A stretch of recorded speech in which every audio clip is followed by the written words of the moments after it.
미국의 가족들이 걱정할 만하기도 했다. 1894년 7월 23일 새벽 5시 홀 가족들은 요란한 총소리에 잠을 깼다. 일본 군들은 곧 서울의 7개 성문을 장악했다. 그 후 20분 동안 심한 총격 소리가 계속 들리더니 궁궐도 일본인 손에 들어갔다. 놀란 주민들은 서울을 빠져나가느라 여러 날 동안 장사진을 이루고 있다. 감리교 선교회에서 운영하는 병원은 어느새 군대 병원같이 되어버렸다. 전투에서 부상당한 군인들이 밀려왔다. 전쟁의 처참함이 현실로 나타났다.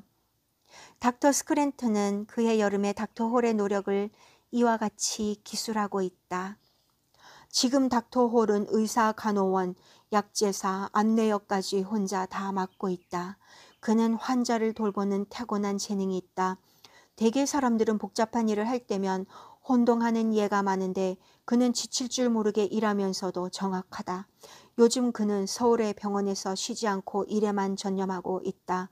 어느 날 진찰실이 환자들로 가득 차 정신이 없을 때 그가 한 말은 잊혀지지 않는다.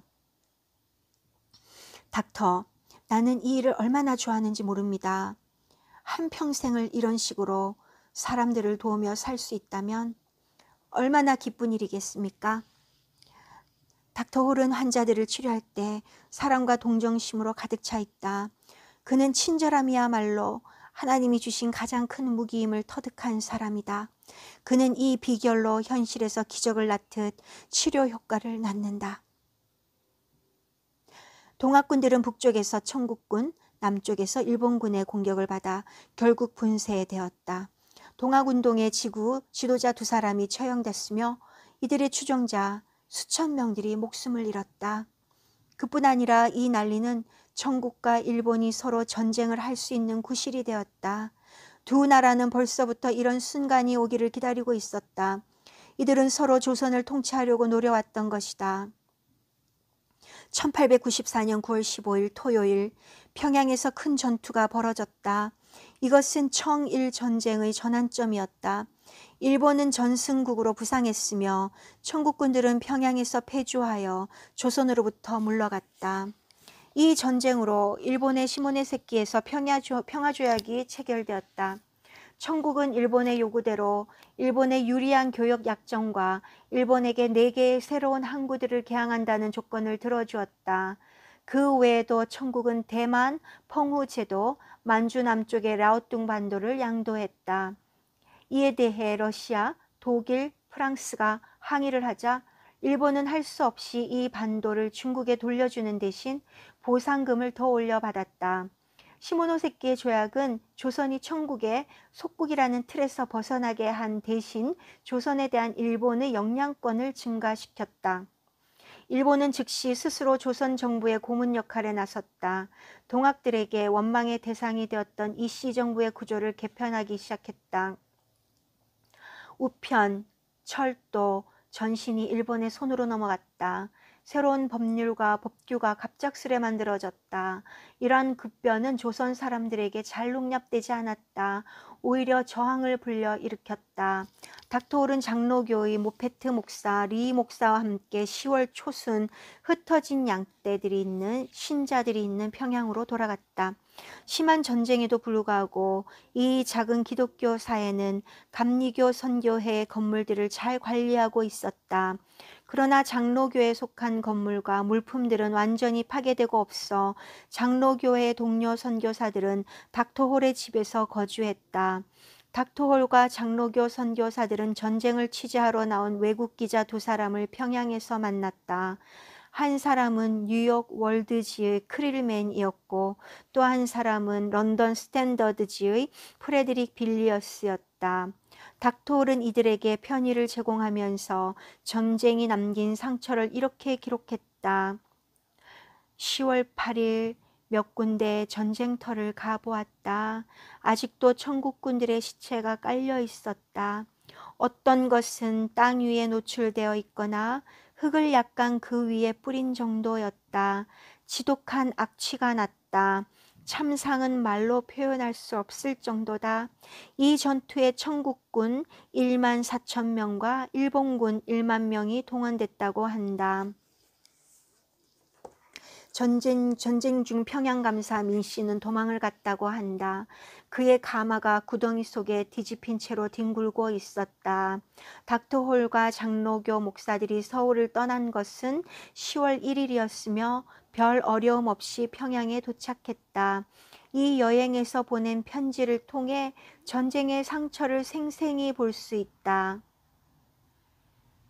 길을 따라오는 중에 우리는 굉장히 많은 말과 가축들이 길가에 죽어 있는 것을 보았다. 군대 보급품들을 수송하는 데 쓰여진 가축들이다. 대부분의 마을들은 거의 비어 있었으나 사람들이 돌아오기 시작하고 있다. 우리는 별 어려움 없이 군대의 진지를 관통했다. 평양에서 남쪽으로 100리 거리에 위치하는 황주에서 일본군의 큰 지대를 만났다. 그들은 450명의 포로들을 데리고 있었다. 평양의 남쪽 50리 거리에 있는 중하에서는 중국군에게 살해된 일본군 정찰병 7명의 묘를 보았다. 중하와 평양의 남쪽 심리 지점 사이에서는 청국군들의 시체가 부분적으로 매장된 것을 볼 수 있다. 평양의 남쪽 심리 지점인 강에 도착했는데 여기가 전투 지역이었다. 그레리엄 리 목사도 이 전투가 남긴 상처를 둘러본 인상을 기록하고 있다. 우리는 처음 며칠간 전쟁터를 둘러봤다. 이곳 전쟁의 자치는 전쟁터로 보기에 이상한 데가 있다. 이 전쟁의 실상을 알아두면 훗날 극동의 여러 나라들에 대한 역사를 평가하는 데 도움이 될 것이다. 평양은 성으로 둘러싸인 도시로 방어하기에는 가장 좋은 지리적 조건을 갖추고 있다. 도시의 정면에는 대동강이 흐른다. 이 강은 넓고 깊어서 성을 지키는 병사가 있는 한 적병은 강을 건널 수가 없다.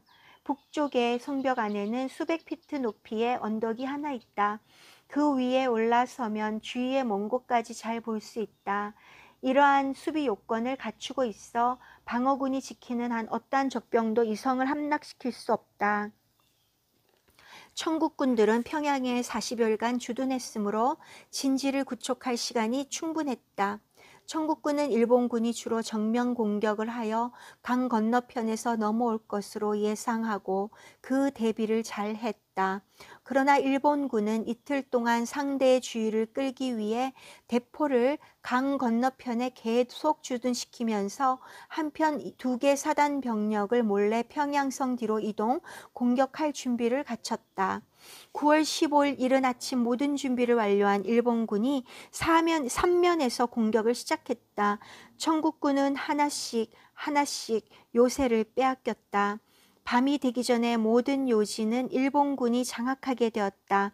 청국군은 아직도 북쪽의 고지를 잃지 않고 있다. 이 고지가 청국군의 운명을 결정하는 곳으로 청국군이 이 고지를 잃는 때가 전투가 끝나는 시간이다. 전쟁터를 둘러본 우리들은 청국군이 왜 이토록 무력하게 패했는지 그 이유를 발견할 수 있었다. 청국군들이 버리고 간 많은 물건들 중에는 부채와 종이로 만든 양산이 많았다. 군인이 이마에 땀을 식히기 위한 부채와 햇빛을 가리는 양산을 갖고 다닌 것은 서양인의 상식으로는 도저히 이해할 수 없는 사실이다.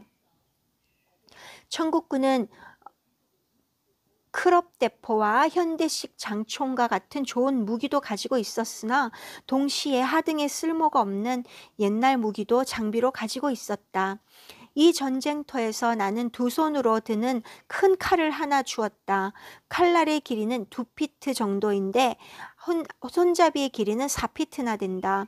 대포와 총으로 싸우는 요즘의 전쟁에서는 전혀 쓸모없는 무기다. 그리고 새끝을 붙인 조잡한 대나무 창이 많았다. 이것은 큰 칼과 싸울 때 어울리는 것들이다. 이런 것들로 보아서 청국군은 수백 년이 뒤떨어진 군대라고 볼 수 있다. 애국심이 없고 훈련이 안 되었고 장비를 제대로 갖추지 못한 군대가 수는 적지만 애국심이 강하고 훈련이 잘 되어 있으며 현대 장비로 완전 무장한 군대에 맞서 이길 수 없었던 것은 당연한 일이 아닐까? 이 전쟁터의 잔해 중 어떤 상황은 참으로 몸서리가 쳐진다. 도시 가까이에 있는 시체들은 대개 흙으로 덮여 놓았으나 좀 떨어진 곳에는 그대로 널려 있다. 20명 이상의 시체들이 총을 맞아 죽은 상태 그대로 총총이 쌓였는가 하면 어떤 곳에는 만주의 기병과 일본 보병과의 끔찍한 살육전을 그대로 볼 수 있다. 수백 명의 사람들과 말의 시체가 너비 수야드, 길이 수백 야드의 대를 이룬 곳도 있다. 이것은 전투가 있은 지 3주일이 지난 후의 광경이다. 닥터홀이 평양에서 바쁘게 부상자들을 치료하고 있을 때 꼬마 셔우드는 서울에서 첫 돌을 맞고 있었다. 닥터홀은 셔우드가 정말 보고 싶구나. 그러나 셔우드의 생일에도 서울에 갈 수 없을 것이다. 라고 편지를 보내왔다. 한국에서는 첫 번째 생일이 매우 중요하다. 첫 생일은 아이의 장래가 결정되는 경사스런 날로 생각하기 때문이다.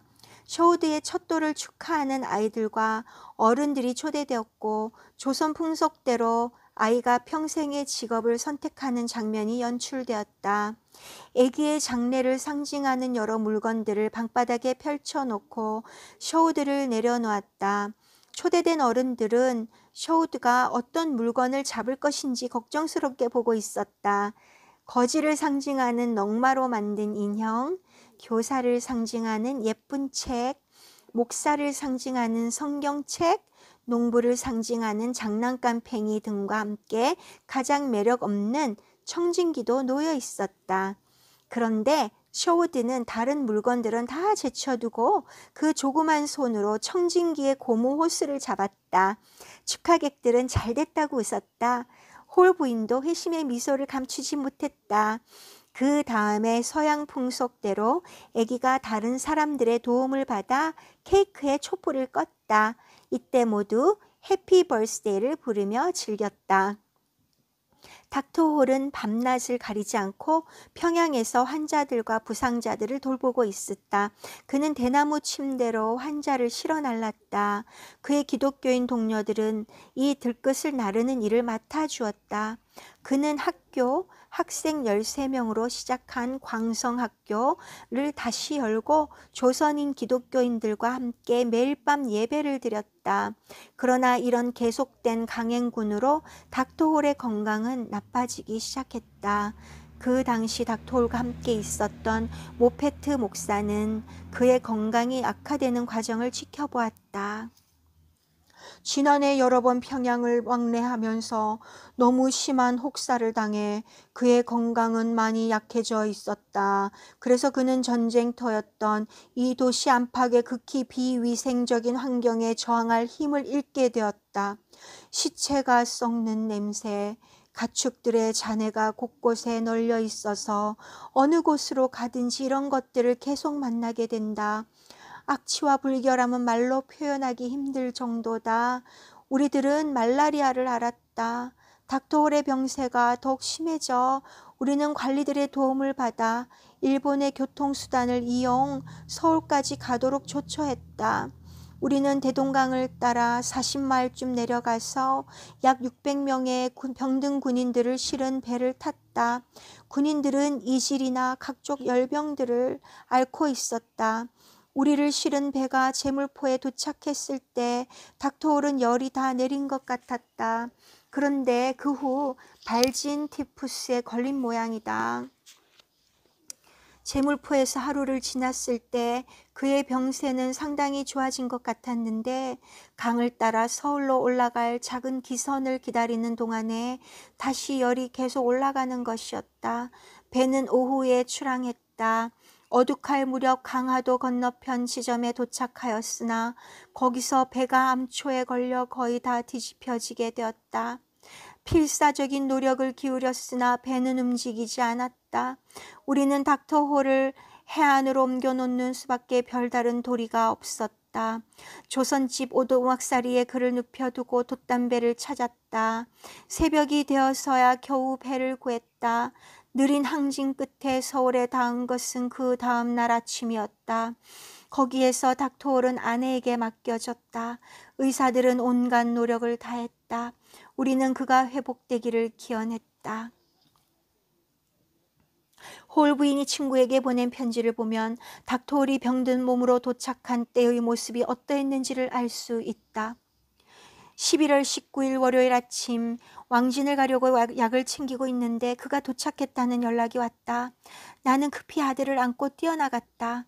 그는 병이 너무나 중하여 혼자 서지를 못했다. 그는 겨우 입을 열고 말했다. 건강할 때 돌아와 아내를 만나는 게 얼마나 행복한 일인지 이미 알고 있었지만 이제는 병이 났을 때 집에 돌아와 눕는다는 게 얼마나 편한가를 알게 됐구려. 그가 집에 돌아온 첫날은 표정이 너무나 밝고 유쾌해 그토록 위독한 병에 걸려 있는지 알아차리지 못했다. 그러나 그때 열은 화씨 105도를 오르고 있었다. 그날 밤은 옆에 놓아둔 변기에 혼자서 소변을 볼 수가 있었는데 그 다음 날 밤에는 갓난 아기처럼 용변을 가리지도 못할 정도였다.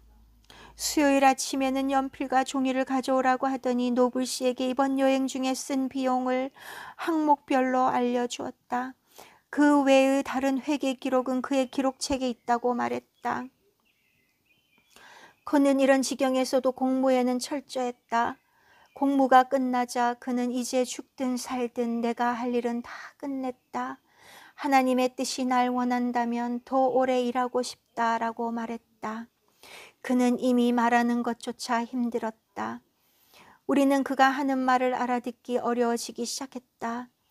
온몸이 마비되어 가면서 목의 근육까지도 기능을 잃어갔다. 5명의 의사들이 머리를 맞대고 할 수 있는 방법은 다 썼다. 그러나 그는 우리를 남기고 세상을 떠나려는 것 같아 보였다.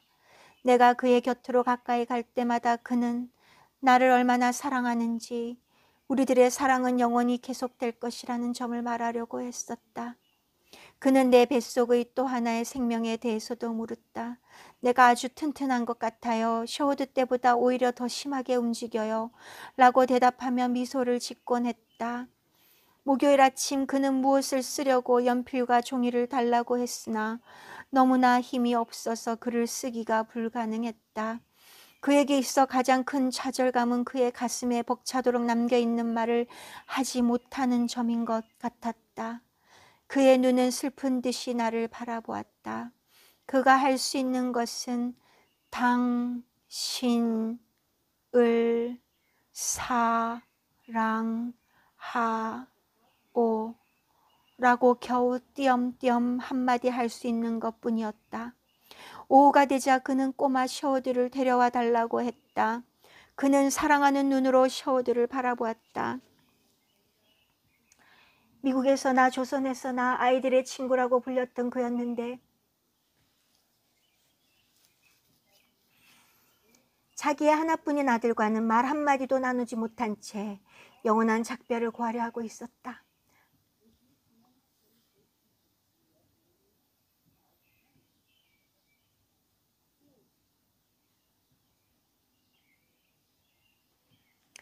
그가 마지막으로 나에게 말하고자 했었던 것은 내가 평양에 갔었던 것을 원망하지는 마시오. 나는 예수님의 뜻을 따른 것이오. 하나님의 은혜를 받았소라는 내용이었다. 나의 사랑하는 닥터홀, 그의 믿음은 이처럼 어린아이의 믿음과 같이 항상 순수했다. 그는 갓난아이가 엄마 품에 안겨서 편안히 잠들듯 죽음 앞에서도 아무 두려움이 없었다. 1894년 11월 24일 석양이 물들 무렵 그는 예수님의 품에 안겨 고요히 잠들었다.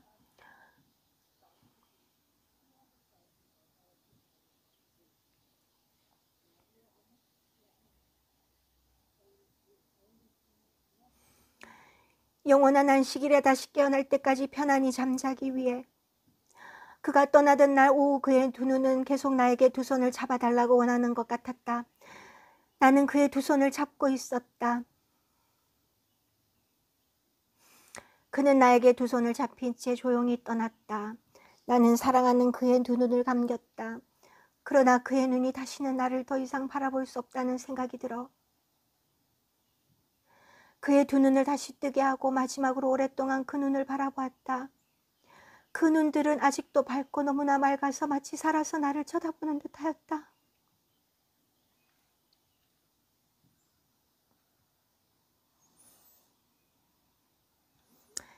나는 내 방에 가서 셔도를 안고 와서는 하나님이 그와 나에게 약속해 주신 바를 이루게 해달라고 기도했다. 닥터홀이 이 세상을 떠난 그 다음 날짜로 기록된 노블스의 회고록을 보면 일요일 우리는 사랑하는 형제를 커다란 조석신 과인에 놓고는 아름다운 한강의 뚝으로 가서 매장하였다. 그곳은 잠들기에 평화로운 장소다. 그가 생명을 바쳐 일한 조선 땅, 먼저 간 사람들 사이에 묻힌 것이다. 제5장 에디스 마그리트 계속됩니다.